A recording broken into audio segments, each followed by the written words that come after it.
KP math में आपका स्वागत है। आज हम लोग पढ़ेंगे प्रॉफिट एंड लॉस, लाभ तथा हानि का पार्ट 1 देखेंगे। पार्ट 1 में हम लोग आज प्रश्न थ्योरी देखेंगे, कल से प्रश्न पर चले जाएंगे। तो थ्योरी आप स्टार्ट कर रहे हैं।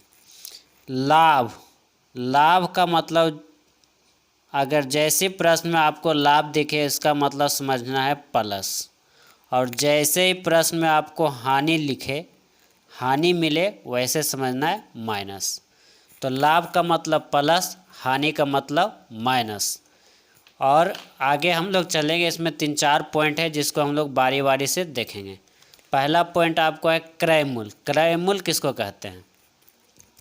तो जिस मूल्य पर कोई वस्तु खरीदी जाए या तो उस मूल्य को ही उस वस्तु का क्रय मूल्य कहेंगे। यानी जिस मूल्य पर आप किसी वस्तु को खरीदते हैं, परचेस करते हैं, तो उसको हम लोग क्रय मूल्य बोलते हैं, कॉस्ट प्राइस। शॉर्ट में बोलेंगे सीपी। तो क्रय मूल्य क्या है? जिस मूल्य पर कोई वस्तु को खरीदी जाए तो उसे उस मूल्य को ही उस वस्तु का क्रय मूल्य कहा जाता है। पहला पॉइंट क्लियर, कोई दिक्कत नहीं, कोई प्रॉब्लम नहीं। सेकंड पॉइंट है विक्रय मूल्य, सेलिंग प्राइस, एसपी जिसको बोलते हैं।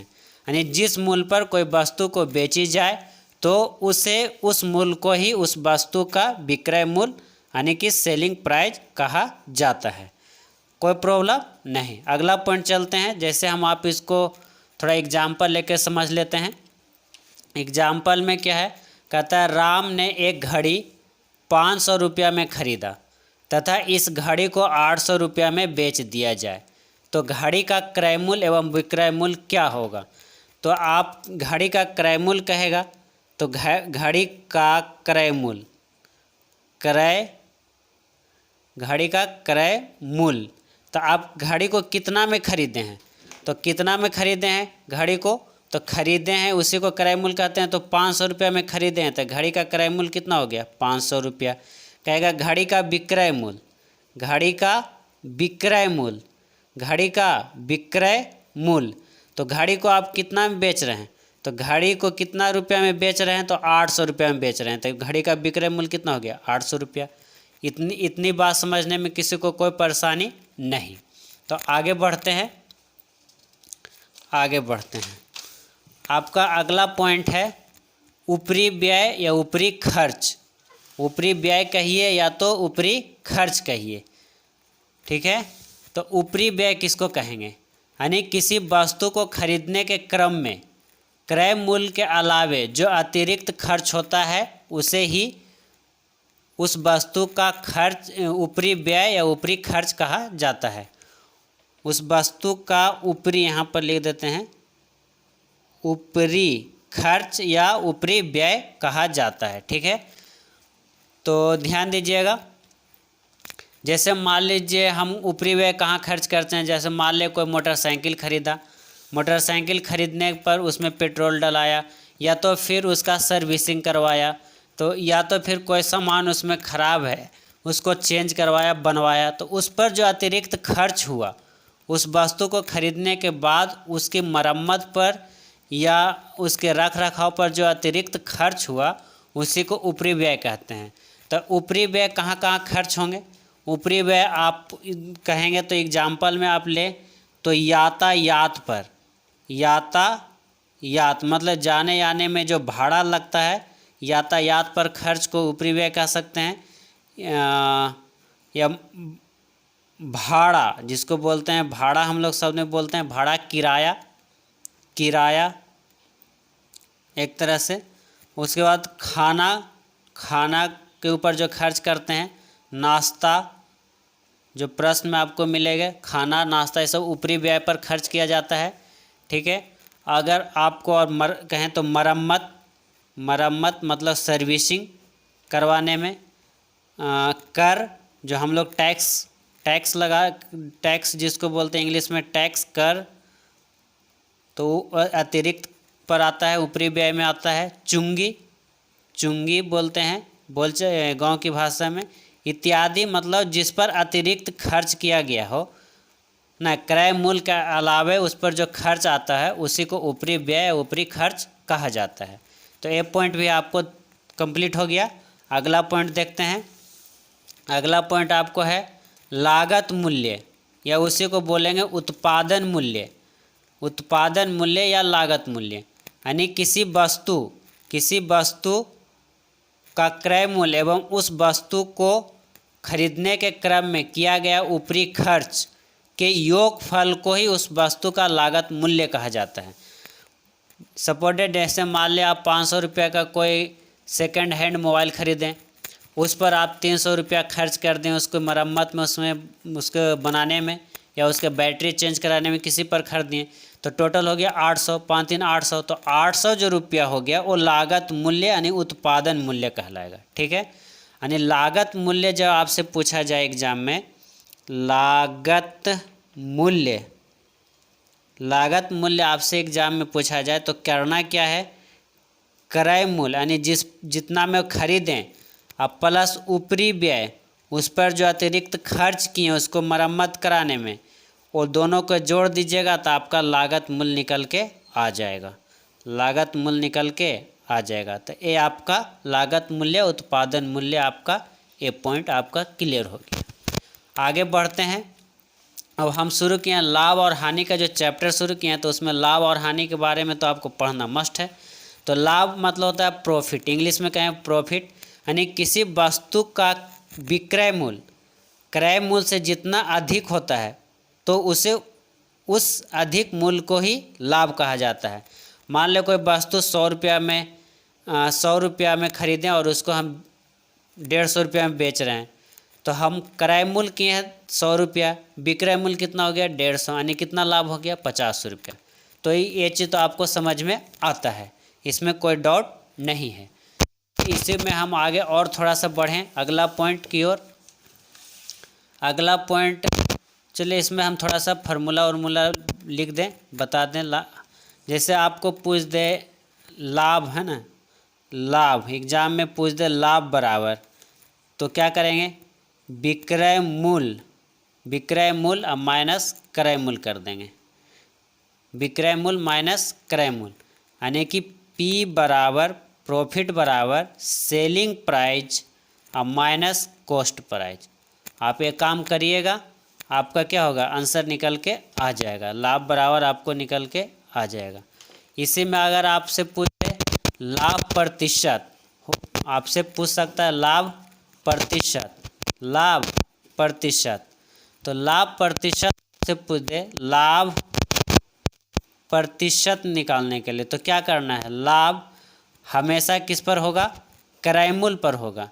तो नीचे रहेगा क्रय मूल्य हमेशा, इसको ध्यान रखना है, गुना 100 का लाभ प्रतिशत निकल आ जाएगा। तो यहाँ से हम लोग 2 फार्मूला सीखें। पहला फार्मूला लाभ बराबर तब विक्रय माइनस क्रय मूल्य, दूसरा फार्मूला लाभ प्रतिशत बराबर तब गुना 100। प्रॉब्लम नहीं। अगला पॉइंट देखते हैं। तो अगला पॉइंट है हानि मतलब लॉस। तो लॉस किसे कहेंगे, यदि किसी वस्तु का विक्रय मूल्य क्रय मूल्य से जितना कम होता है तो उसे उस क्रय मूल्य को ही हानि कहा जाता है। जैसे हम लोग किसी वस्तु को खरीदा 100 रुपया में और उसको हमको बेचना पड़ गया 50 रुपया, 50 रुपया का क्या हो गया, लॉस हो गया, हानि हो गया। तो आप एग्जाम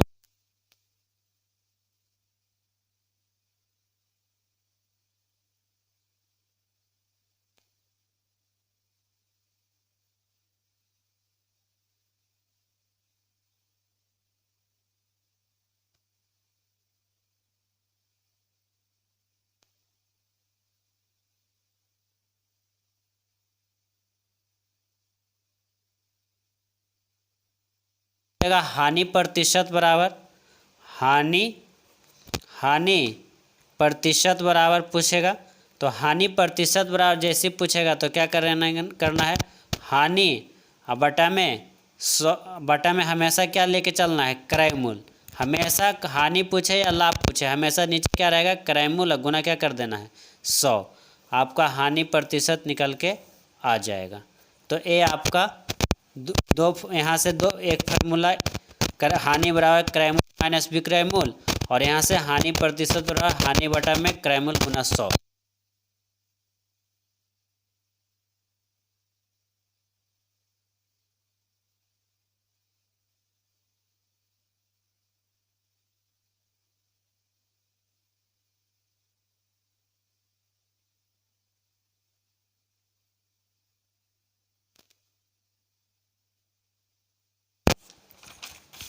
अगला हमको कुछ पॉइंट्स है जो नोट में है, नोट करके हम कुछ पॉइंट लिखे हैं जिसको आप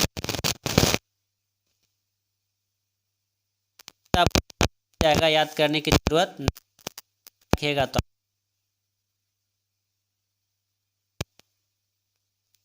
पॉइंट है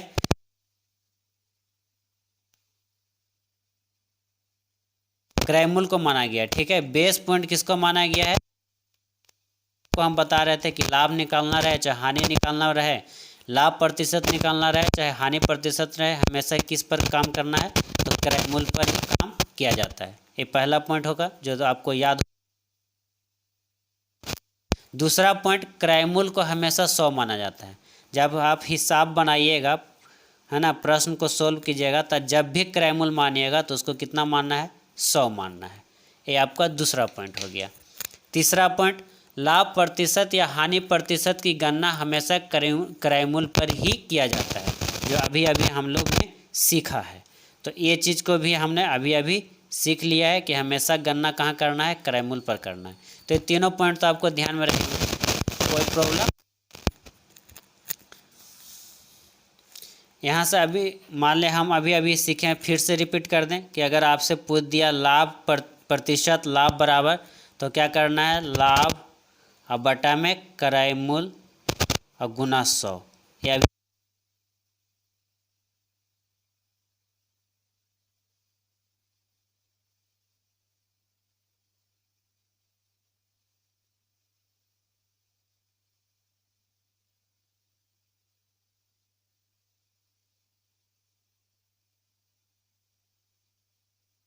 चौथा पद में ऊपरी व्यय के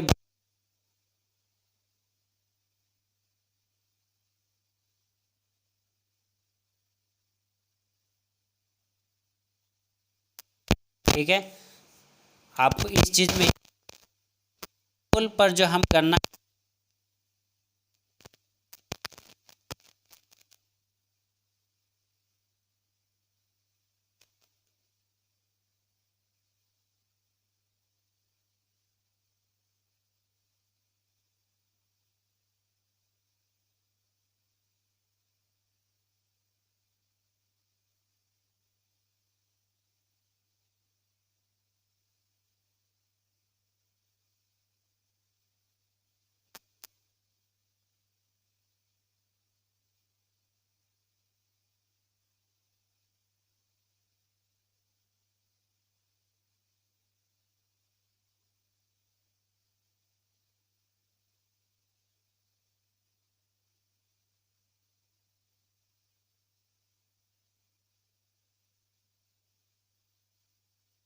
तब तक हम लोग, तो चौथा पॉइंट हो गया।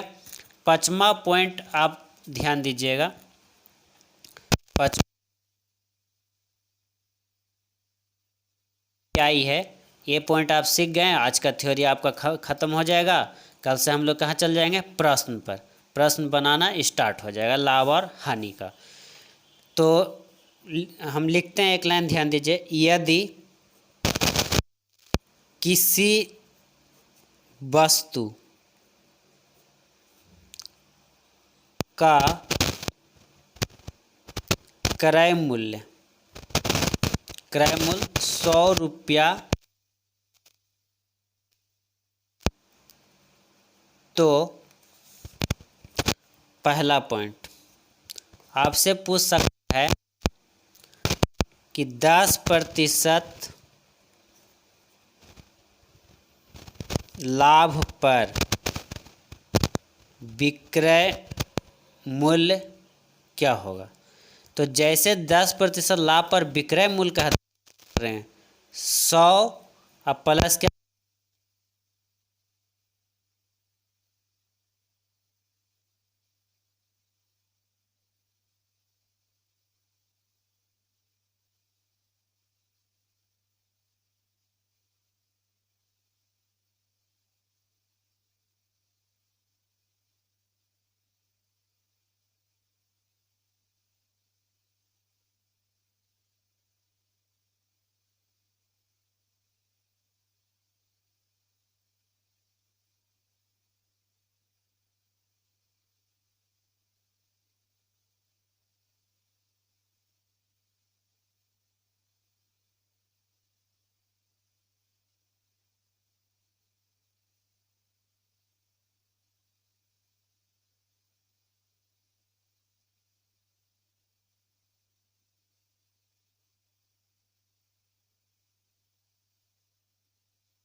तो थ्योरी आपका कंप्लीट, लाभ और हानि का थ्योरी आपका क्या हो गया, कंप्लीट हो गया मात्र 17 मिनट में। 17 मिनट में आपका लाभ और हानि का थ्योरी कंप्लीट हो गया। कल से हम लोग प्रश्न पर चलेंगे, प्रश्न कल से बनना स्टार्ट हो जाएगा। तो तैयार हो जाइए। थ्योरी को एक बार 2 बार समझ लीजिए। दो चार फार्मूला आपको बताया गया, 2 4 5 पॉइंट बताया गया, उसको समझ करके और कल से हम लोग प्रश्न पर चलेंगे। तो आज के लिए इतना ही। वीडियो को लाइक कीजिए, शेयर कीजिए और सब्सक्राइब कीजिए। धन्यवाद।